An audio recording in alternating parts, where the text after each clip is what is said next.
I have some prepared remarks before starting this really fantastic panel, but I'm going to go a little bit off script by retelling one of my favorite anecdotes about Daniel Ellsberg.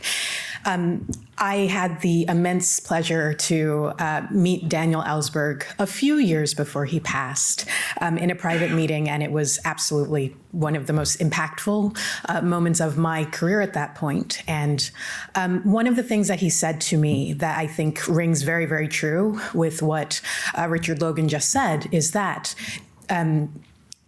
no one, whistleblowers are often prepared, given like the prevailing narrative of martyrdom, right? They're often prepared to lose their lives, but they are never actually prepared to lose their livelihoods. And this was impactful because it helped really cement for me what is actually at stake.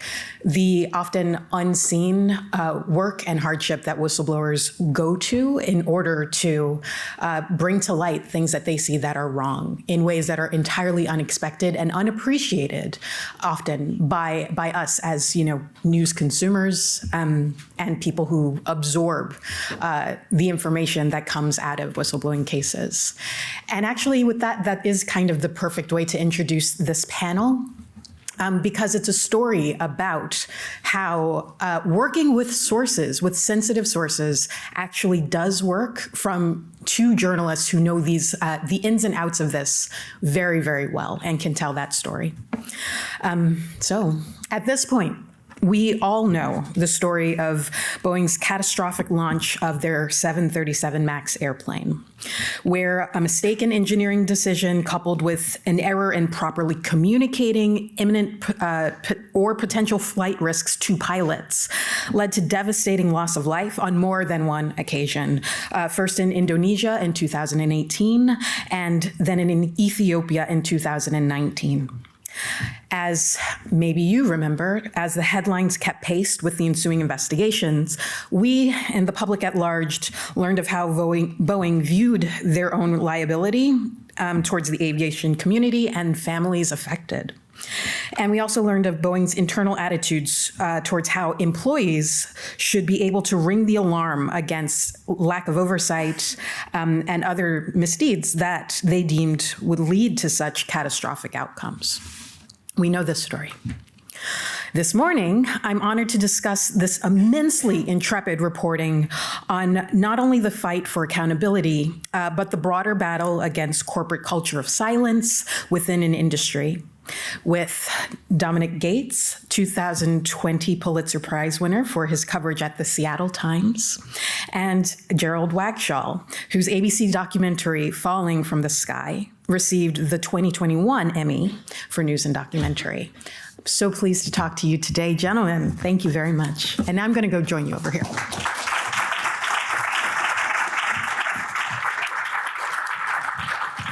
All right. Ooh, switch. All right, let's get to it.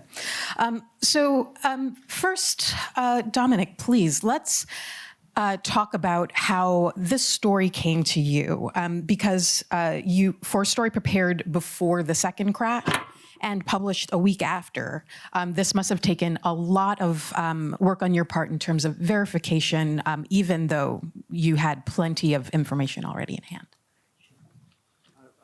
Okay, yes.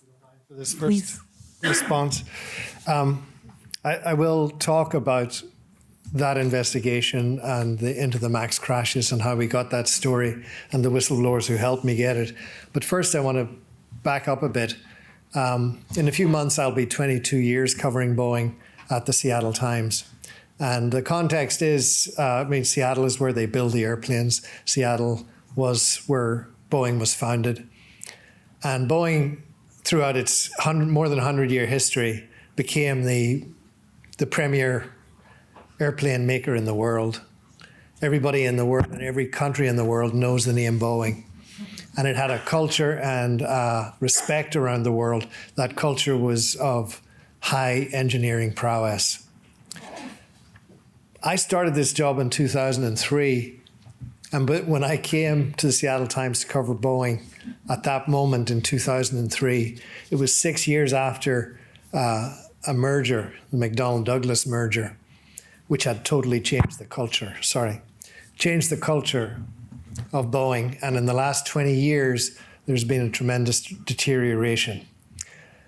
So when it was a great beat, I'm a beat reporter at a mainstream media organization. And this was like a perfect beat.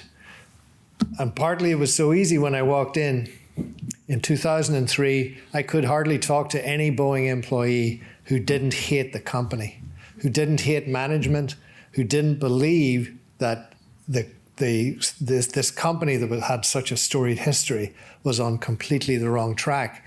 And so it was very easy to get sources. And I started in January that year, and in September I got a call, I got an email actually from somebody telling me, a Boeing employee telling me, would you be interested in hearing some inside information about the outsourcing they're doing? Part of what went wrong at Boeing was the financial guys who took over tried to outsource work all over the place to non-union places and away from the workforce in the Puget Sound region around Seattle. So of course I met with that guy the very next day. His name was Gerry Eastman. And I can tell you Gerry's name now, and I can tell you the story of Gerry for a particular reason, which will become clear afterwards. But Gerry was a machinist, a blue-collar worker. He was a quality inspector. Spent a lot of his day at the computer. He didn't go to college, but he was a very, very clever man and a very passionate man. And he taught himself computers. And he decided, after making complaints inside the company that didn't go anywhere, that he was going to come to the press. He came to me. And I discovered after a while what he was doing.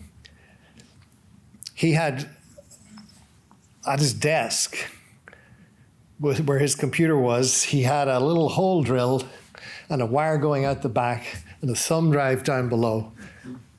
And he had found a way to go to all the presentations of the executives.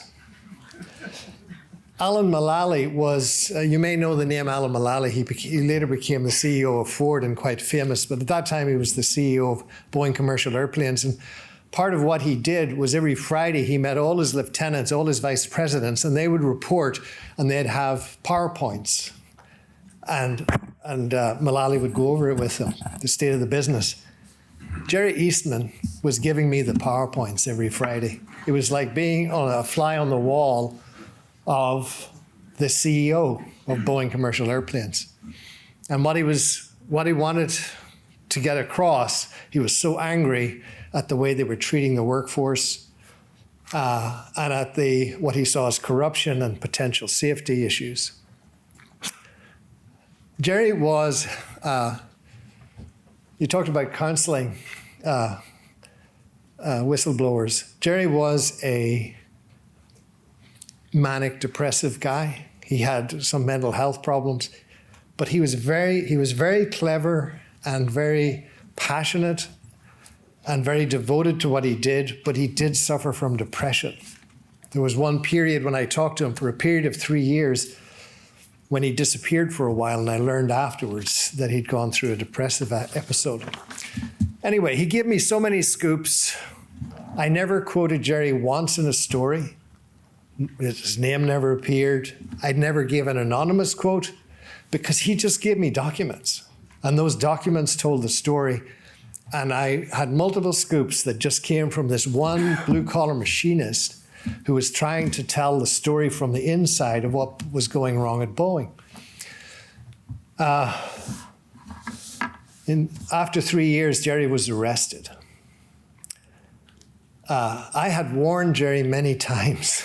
You know, I'd have a big front page scoop, and I would talk to Gerry the next day, and I'd tell Gerry, you know, they're going to be searching for who leaked that. Take it easy. He would never listen. The very next day, he'd be downloading multiple files, and he'd be calling me up the next day with the next bunch of stuff. He just wouldn't be careful.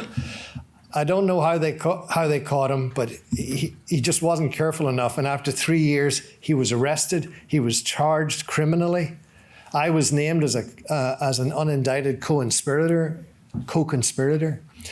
There was a trial in Seattle. The jury was a hung jury. His defense was, this wasn't theft. I was trying to blow the whistle on matters of public interest. By the way, the cybersecurity inside Boeing, at the time, the second biggest defense contractor in the United States, was like a joke. And he was able to say, I didn't hack anything. I simply went into these conference rooms, like the door, if you walked into a room and the door was open and there were papers lying on the table, that's what I did. I just went in. I didn't use any passwords. He guessed. He just was so clever. He guessed where stuff could be found. But he was arrested. The jury didn't convict him. They believed his motivation. But what then happened is the prosecutors in Seattle had a choice. Do we retry the guy with a new jury? After consultation with Boeing, they settled. The settlement was that Gerry would have to return all the documents he'd stolen, which was tens of thousands of digital files, which he did. Now, I'm bringing up Gerry to tell you this, and why can I even talk about him now? Gerry lost his job. He was fired. He wasn't criminally convicted, but he was let go. He never worked in aerospace again. He applied for multiple jobs, but he was blackballed. He was already a problem with depression. His marriage broke up. He started a blog called The Last Inspector, where he constantly talked about what was wrong at Boeing, but he was no longer inside. In 2019, after the first crash of the MAX, Gerry killed himself. Now, Boeing didn't kill Gerry Eastman, but there's some responsibility there because he wasn't able to get his life back after he'd come out and blown the whistle. And so now let's bring it up to date. In 2019, the first MAX crashed in Indonesia. Every aerospace journalist in the world knew just a week after that crash that there was something really odd about this crash, really different about this crash, because Boeing had to issue a bulletin to airlines all around the world warning them that there was a system on the plane that could push the nose down and it wouldn't be commanded by the pilot, and they needed to know about it. Of course, we all immediately jumped on this, how we had to report, what the hell is this? Something was wrong with the plane. It wasn't like lots of other crashes, bad weather, an old plane, badly trained pilots. There was something wrong with the plane and we all knew it. But what had happened here? One of the things, the benefit of being a beat reporter for many years, I had sources inside the FAA. Very early on in my career at the Times, I had got a call from an FAA safety engineer who called me up and said, would you like to meet with me and another guy and talk about what's happening inside the FAA? Okay, so I met with them. I walked into this pub in Renton where they make the MAX actually to meet these guys for lunch. There weren't 2 of them, there were 10 of them. And they were all members of the union. And they were all very concerned about the direction of the FAA, which over many years had been delegating more. The head guys in Washington, D.C. had been told by Congress to get off Boeing's back, let Boeing do the oversight, and you guys just do the paperwork. These safety engineers in Seattle, whose job was to oversee Boeing, were being told to do less and less and just sign off on the paperwork. They were very unhappy about it. So it might have been 2004 when I met with those 10 guys, and I kept up with them ever since. In 2019, after that first plane crash, and we hear that there's this flight control system nobody'd heard of before. What's going on here? So I called up my sources inside the FAA. And what I began to hear was, first of all, like the day after that bulletin came out that Boeing had sent to all the airlines, the manager in the Seattle office walks in and says, "What the hell is MCAS?" This was the name of the flight control system that had gone wrong. They didn't know what it was. Boeing had totally played it all down, like it wasn't important. It was buried in documents. But then my ear really pricked up when one of the FAA safety engineers told me there's a detail in that bulletin where it says, this system pushes the nose of the plane down by swiveling the horizontal tail. The horizontal tail of the plane can swivel this way or that way, and that pitches the plane up or down. And the detail in the bulletin said that this flight control system could move it 0.6 degrees. And he said, that's not what's in the documents. In the documents, the system safety assessment that Boeing used to certify this airplane, it says 0.25 degrees, 4 times as much. And just to put that in perspective, there's this, it's a weird numbering system, but there's a control system that the pilot has. It goes from 0 to 4. Level flight is about 2.5. 4 is the maximum nose down that you can do with the tail. So 2.5 degrees could move you from level flight to maximum nose down. So this guy, of course, when this is just over the phone, a source whom I trust and have known for years is telling me that's not what it says in the document they certified the plane. I then knew this was a story. And I had to verify it. I couldn't this was indirect information. But with him and another FAA source, I managed to, I told him I couldn't write the story without proof. I need it in black and white. The Seattle Times, the hometown paper of Boeing, we're not going to put on the front page a story that says Boeing caused this without proof. That's what we have to do. I finally persuaded them. What they did in the end was they used their phones to photograph their computer screens. They found the system safety assessment with all the numbers. They photographed it. Then they met with me in a library in Seattle, showed me the documents, explained what all the numbers meant. I took those documents away. I took them to a retired Boeing flight control engineer whom I knew. I asked him to come and look at this. Does this say what these guys said it mean? Does it mean what they said it means? And yeah, he was blown away. So we had a story. I got that story. It took several months. The plane had crashed at the very end of October in 2018. It took months to get that documentary proof. On March 6th, I had the story written, and I sent to Boeing. This is what all the details that were in the story. This is what it's going to say. I want your comment on each of these points.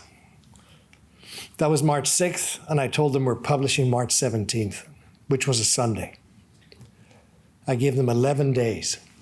On March 10th, 4 days later, I was woken up to learn that the second plane had crashed. When I get into work the next day, the investigative team that had formed around me then, the editor said, "What do we do now? We have the story ready to run on Sunday. The second plane had crashed." And my first reaction was, I'm not sure we can run it because we don't know what caused that crash yesterday. If we run this on Sunday, people are going to think it's the same thing, but we don't know that.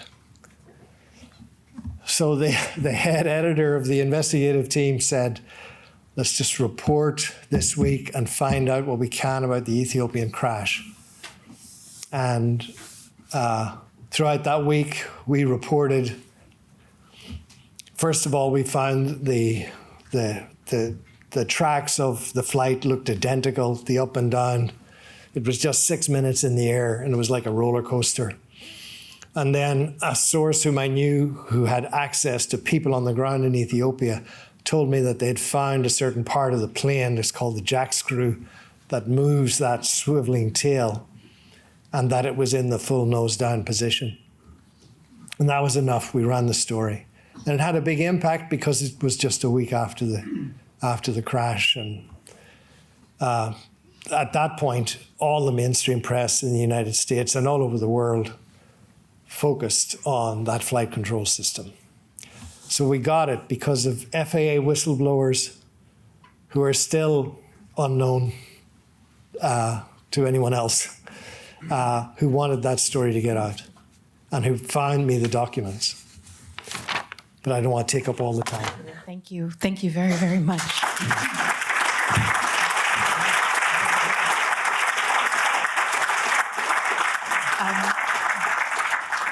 You definitely do bring up a good point about how whistleblowers often first seek internal channels in order to ring the alarm. And for those who have seen Gerald's documentary, it actually does a really excellent job of portraying the respect and sense of duty that APA pilots and FAA engineers had shown before, becoming whistleblowers.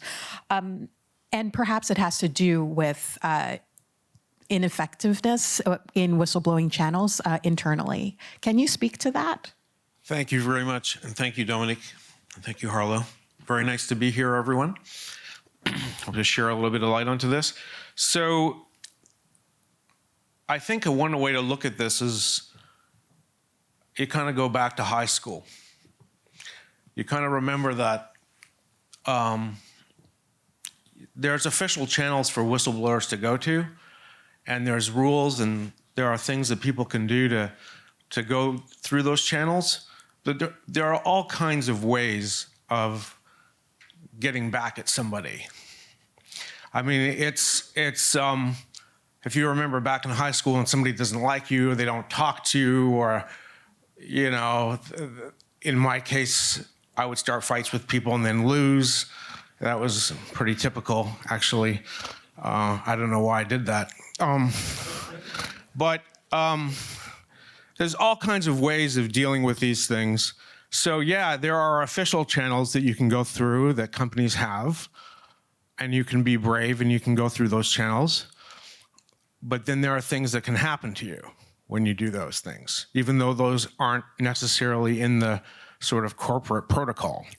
So a couple of these things, what I was going to call Boeing's harsh treatment of these kinds of whistleblowers. So what is that harsh treatment? That's assuming, for example, you're still at the company, okay? So you can be reassigned.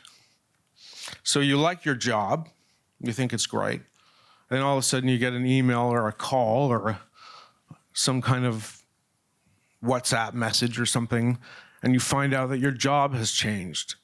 There might be some interesting reason for why that is. I'm sure it's probably not true. Then the other thing is you can be excluded.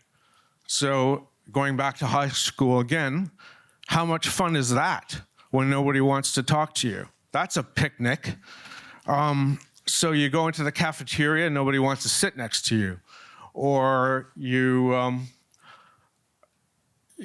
old pals don't want to talk to you anymore. I don't know how many of you have been, I don't know if this is appropriate protocol to say whacked at their current jobs, but I've been whacked. I just got whacked just the other day, actually.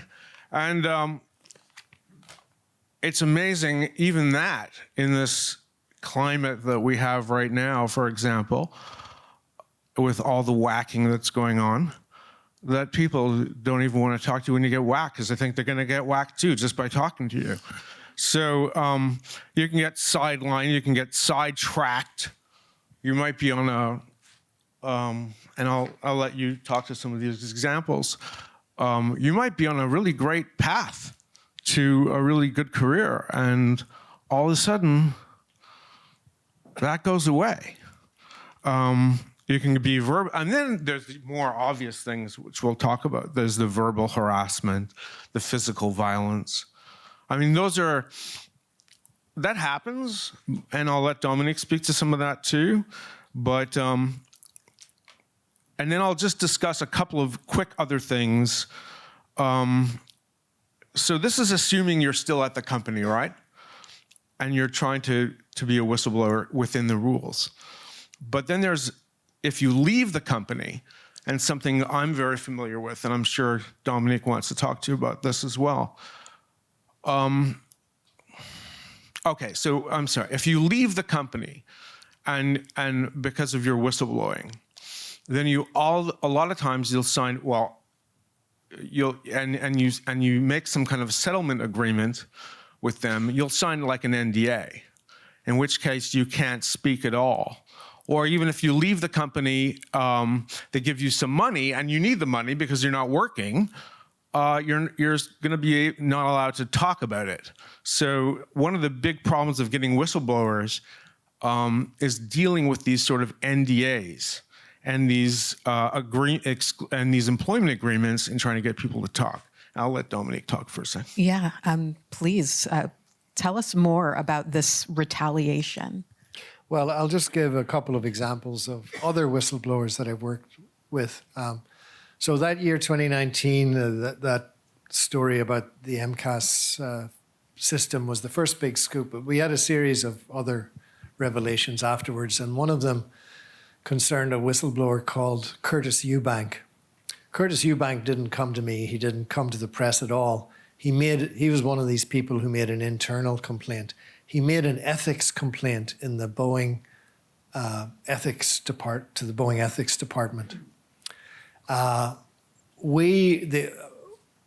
colleague of mine on the investigative team that was working on this discovered that this complaint existed and discovered the name of the person who had made this complaint. And I can't tell you how, but we got a copy of the ethics complaint. And it was really startling. This was a young guy. He was 33-year-old, an engineer, an absolute star engineer. His job at Boeing was to analyze past crashes and devise ways to make sure that whatever happened in the system failure, that it didn't happen again. So he was inventing new ways of tweaking the systems to prevent things going wrong that had happened in the past. Before the first crash, he actually left Boeing because he was dissatisfied with the way things were going. But then after a year or two's break, he came back and worked in a different department, worked on the 777 program.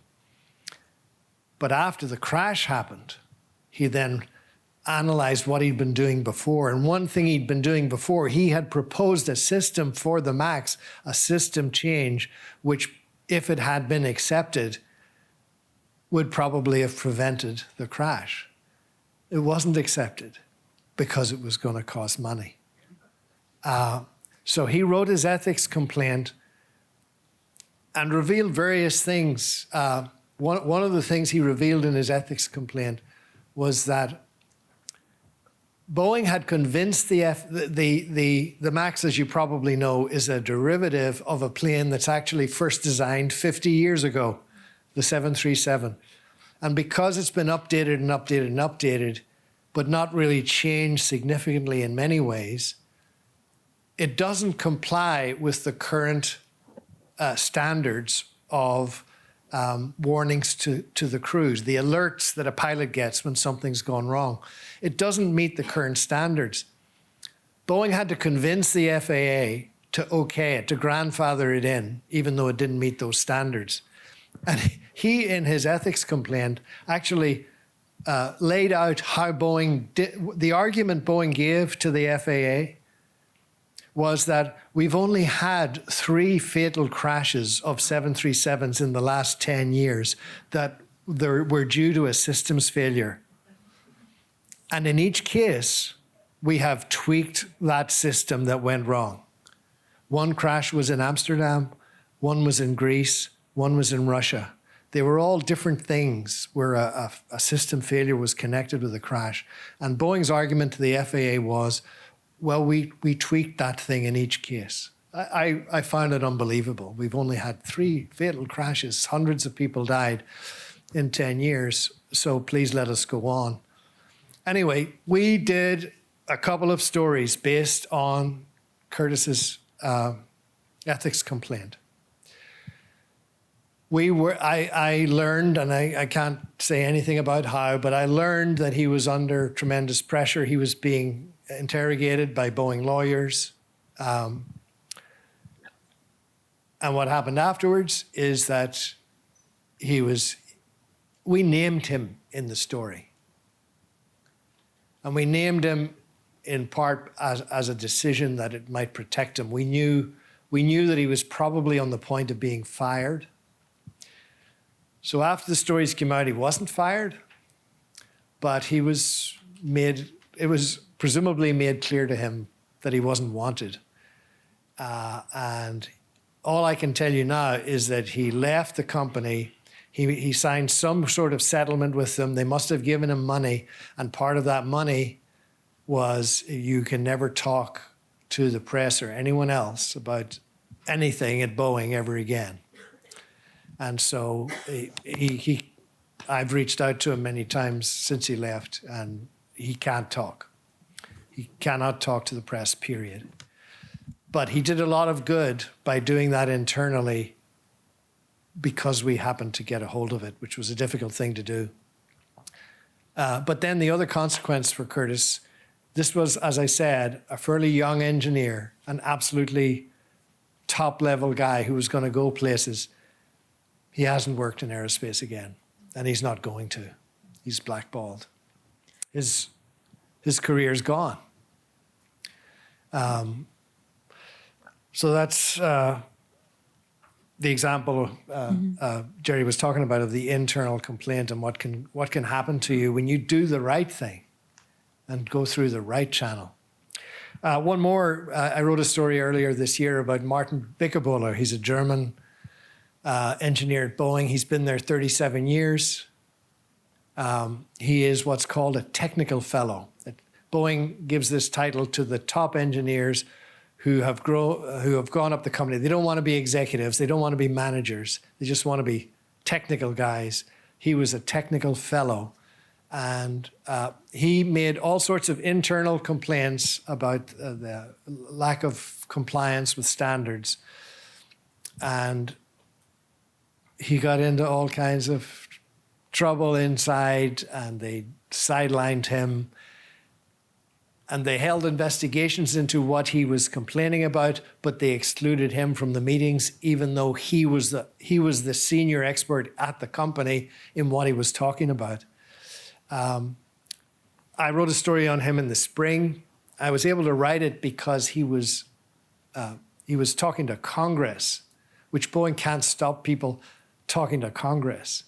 And his lawyer gave an interview to me, and I laid out all of his allegations, but I couldn't interview him. In August, he settled with the company. They gave him money to go away, and that's the end of this senior technical fellow raising issues inside. Yeah. Let's actually, on the topic of signing away your ability to speak to the press, we might want to actually pivot into something a little bit less sexy, I think, which is about how documentaries and how public interest journalism gets made and how other types of, issues are at play in speaking to the press. I'm aware of a term called checkbook journalism, which it appears to be like in contention with public interest journalism in getting access to sources and whistleblowers to speak on the to organizations like both of yours. Can you say more to that? Absolutely. Thank you both. a lot of this is about money. And like what Dominic was saying is a lot of times when whistleblowers speak, and then, for example, before they speak, they're shut up with money. Well, the same thing can happen, for example, for when you're producing a documentary, you need to get people to go. One of the big things you need to get people to do is you need people to speak. Generally speaking, you want them to go and show their faces. You don't want them to be either pixelated or in silhouette, or try to avoid all those things if you can. It doesn't make for very good television and doesn't add enormous amount of credibility to what you're doing. When we were making our documentary, Falling from the Sky, we were trying to get a whistleblower whose name was Ed Pearson to talk to us. And Ed had worked on the 737 MAX as a senior manager in the production line. And one of the issues with that was that he had already signed an agreement with another documentary company that had basically tied him up for quite a long time until the documentary was made. So there's actually really two things that I want to talk to you about. First of all, there's the money aspect. So ABC News, Dominic's organizations, lots of regular news organizations don't pay for interviews. However, like Netflix, Amazon, all private companies that work for those streaming organizations, they do.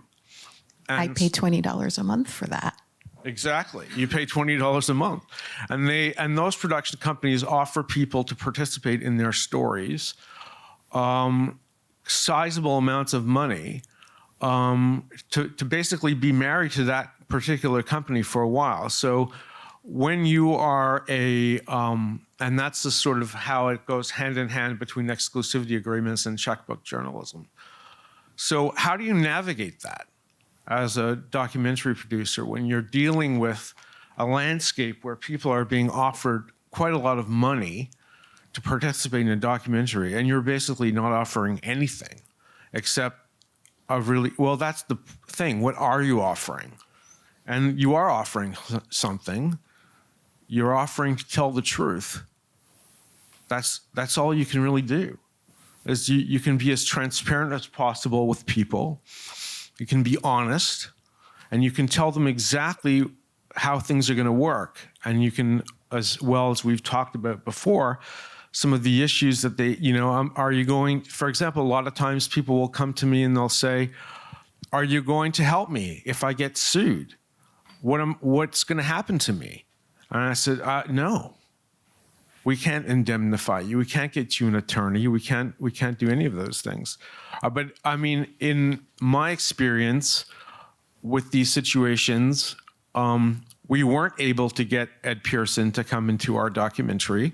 There are things you can try to do, which is you can say, okay, Ed, you're talking about this, this, and this in your documentary. What if you talk about that in ours? That didn't work. But there were other human beings, for example, families of victims of crashes who were also offered funds and exclusivity agreements, and I managed to talk to them and get them to participate in our documentary. And I thought that we did that through transparency and honesty and a desire to tell the truth. Okay, thank you.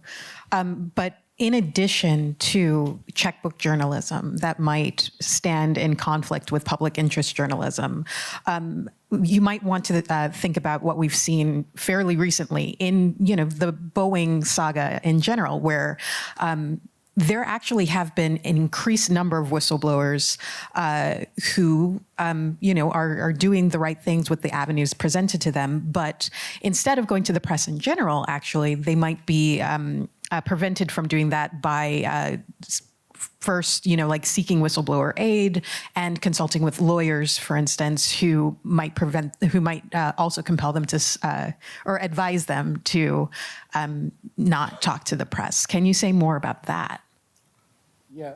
Yes. Well, things changed quite a lot this year in the Boeing story because you may know that in January there was a huge incident. A door-sized panel flew off a plane in flight in Portland, Oregon. It was another MAX, and that has created a huge crisis at Boeing. And it has brought a lot of whistleblowers have come forward. I mean, the company is completely on its knees right now. It's under more scrutiny by the FAA, which, by the way, has reversed that trend of giving all the oversight to Boeing. It's being much more rigorous. But because of that and because of all the publicity, there have been multiple whistleblowers who've come forward this year from inside the company. But unlike the ones I talked about earlier, Jerry Eastman in particular, they weren't coming to the press. They went to lawyers. They went to lawyers in South Carolina. There's a couple of lawyers in South Carolina who have got, I think, dozens of Boeing whistleblowers on their books right now. And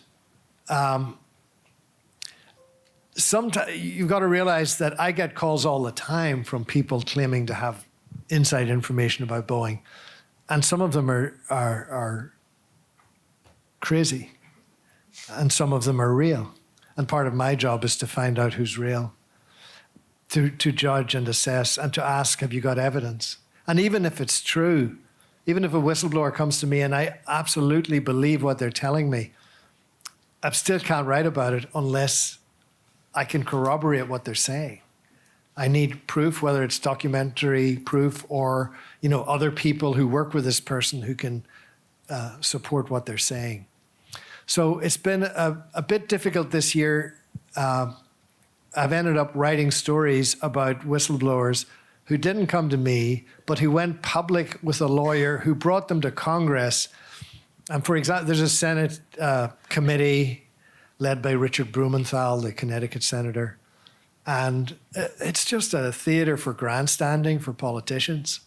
But you put the whistleblower there and now all these politicians will come along and they'll say damning things about Boeing and how evil it is. And they're just looking for a moment on television. And then we have to write a story, but that's based on the testimony that happened that day.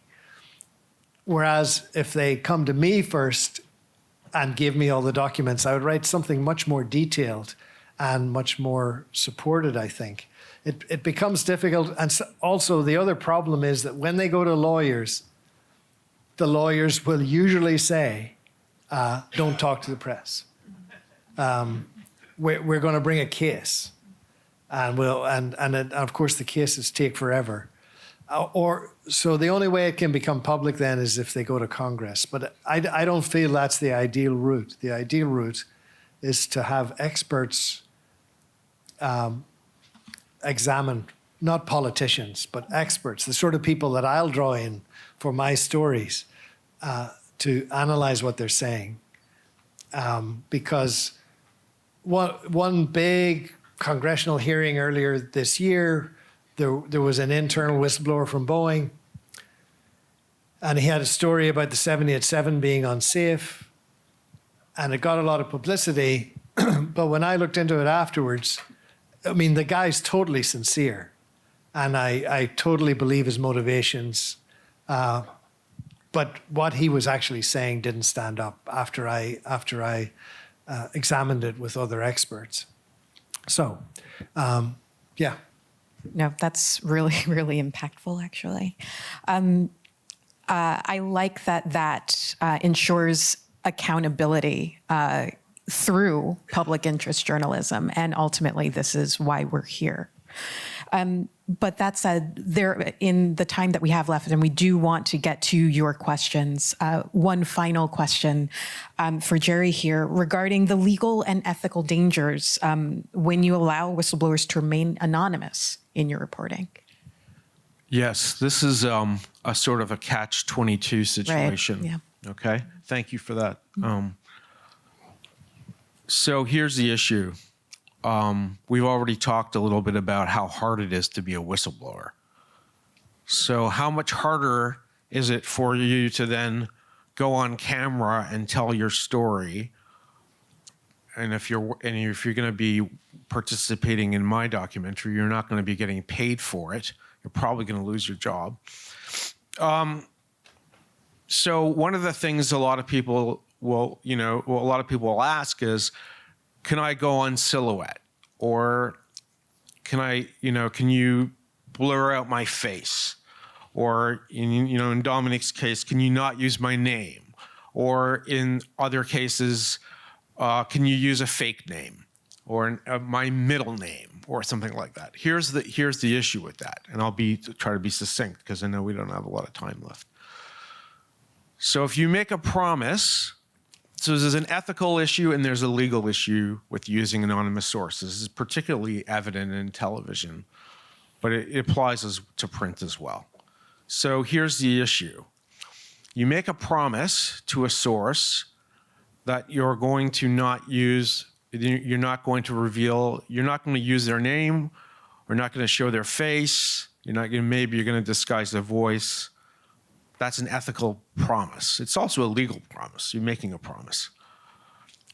What happens then later when you're challenged on that? Well, first of all, the public has no way of actually verifying the information, really. I mean, you might be, as Dominic mentioned, you can corroborate a lot of it with documents, and that's the way good journalists do it. But as far as as far as verifying who the source is, that's difficult. But then secondly, if you're challenged, like either by the company, or finally, if you're challenged in court, what happens then? What happens if you get sued? And then the issue is you have a choice. You have a very difficult choice. The judge is going to, at some point, the judge or a lawyer will ask you, who is your source? Say who it is. And you either, if you say who it is, you're betraying your promise to that source. You're breaking your word. And if you don't say who it is, then the judge or the attorney on the other side or whoever is going to say, what are you doing? Like, this isn't working for me, and you're going to lose.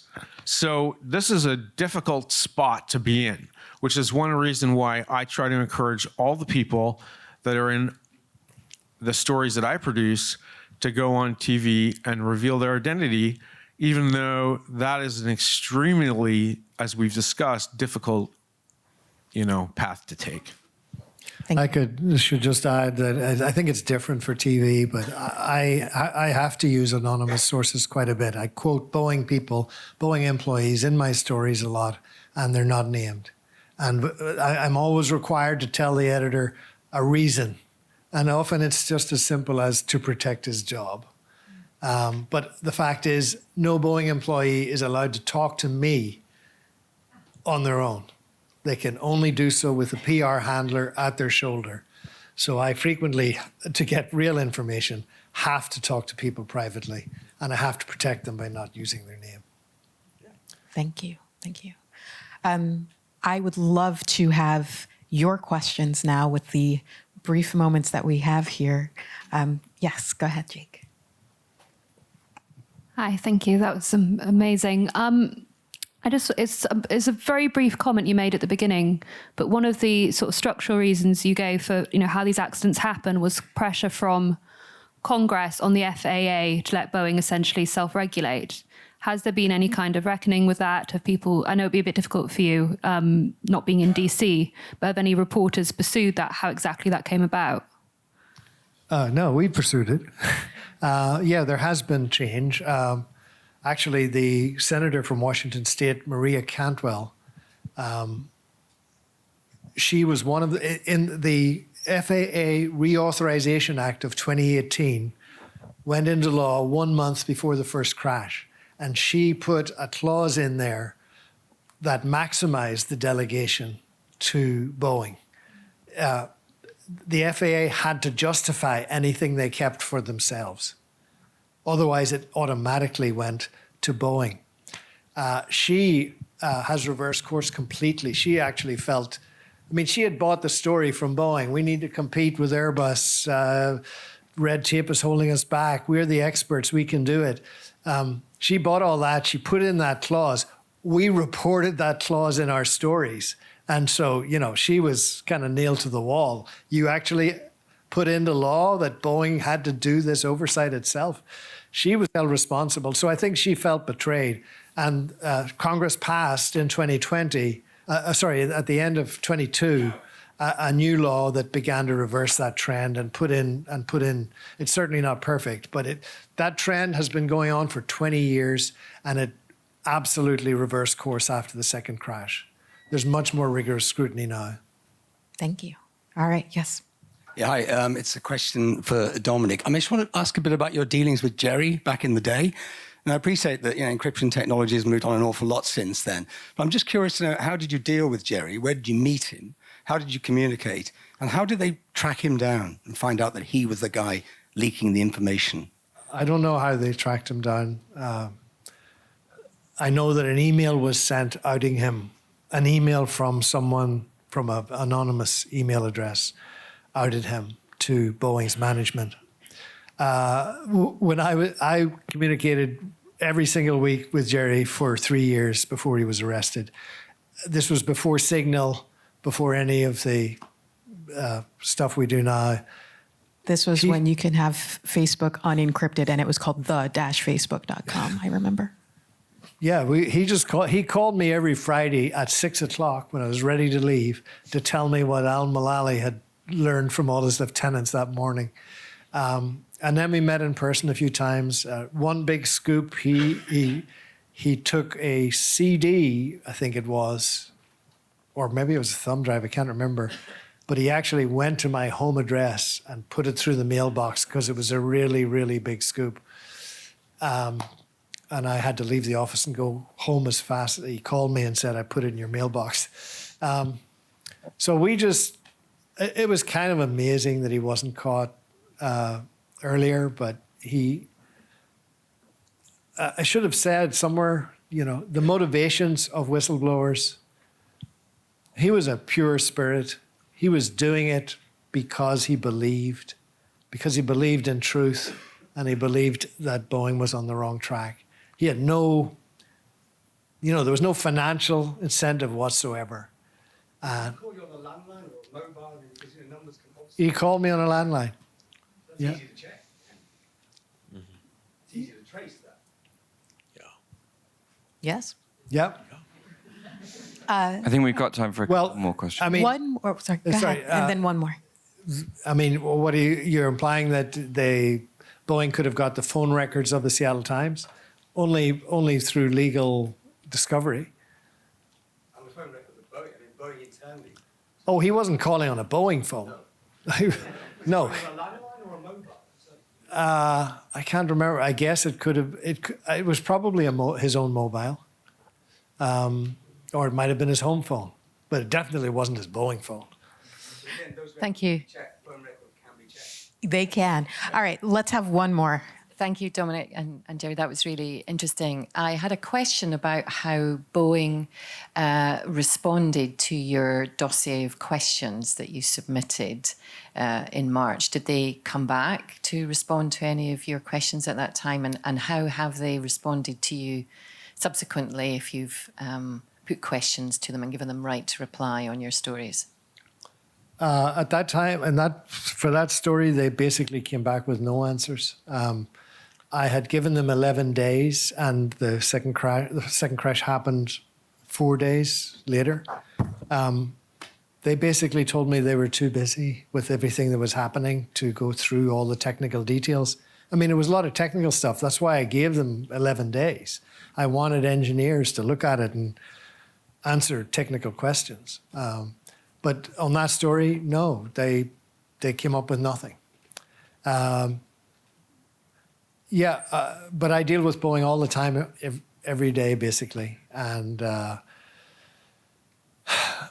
they have a huge PR team, and I always tell them what I'm going to write and ask them, what do you want to say? And whatever you want to say, I'll put in the story. Sometimes, very often, unfortunately, they kind of closed down completely this year because they're in such crisis. So that typically what I'm getting these days is a one-sentence statement that says almost nothing and is hardly worth including in the story. Thank you. Thank you. I know that you might have more questions, but we do have to keep the program moving for today. So please, everyone, join me in thanking Dominic Gates and Gerry Wagschal. Thank you. Thank you, Harla. Thank you. Thank you, Dominic.